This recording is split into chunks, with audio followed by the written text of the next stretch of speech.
has a program called Kids Design Glass, and kids draw their own ideas for glass art. Now, the resident artist said that they got some of their best ideas from the program because kids don't think about the limitations of how hard it can be to blow glass into certain shapes. They just think of good ideas. Now, when you think of glass, you might think of colorful Chihuly designs or maybe Italian vases, but kids challenge glass artists to go beyond that, into the realm of broken-hearted snakes and bacon boys, who you can see as meat vision. Now, our inherent wisdom doesn't have to be insider's knowledge. Kids already do a lot of learning from adults, and we have a lot to share. I think that adults should start learning from kids. Now, I do most of my speaking in front of an education crowd, teachers and students, and I like this analogy. It shouldn't just be a teacher at the head of the classroom telling students, do this, do that. The students should teach their teachers. Learning between grown-ups and kids should be reciprocal. The reality, unfortunately, is a little different, and it has a lot to do with trust, or a lack of it. Now, if you don't trust someone, you place restrictions on them, right? If I doubt my older sister's ability to pay back the 10% interest I established on her last loan, I'm going to withhold her ability to get more money from me until she pays it back.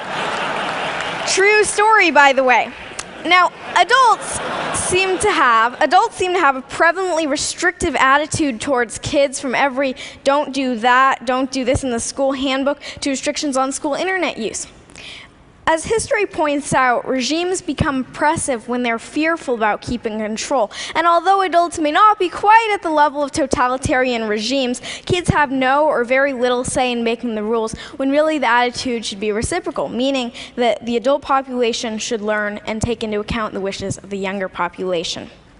Now, what's even worse than restriction is that adults often underestimate kids' abilities. We love challenges, but when expectations are low, trust me, we will sing to them. My own parents had anything but low expectations for me and my sister. Okay, so they didn't tell us to become doctors or lawyers or anything like that, but my dad did read to us about Aristotle and pioneer germ fighters when lots of other kids were hearing the wheels on the bus go round and round. Well, we heard that one too, but pioneer germ fighters totally rules.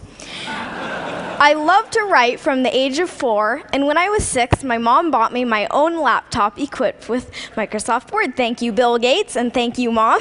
I wrote over 300 short stories on that little laptop, and I wanted to get published. Instead of just scoffing at this heresy that a kid wanted to get published, or saying, wait until you're older, my parents were really supportive. Many publishers were not quite so encouraging. One large children's publisher ironically saying that they didn't work with children. Might want a children's publisher not working with children. I don't know, you're kind of alienating large client there.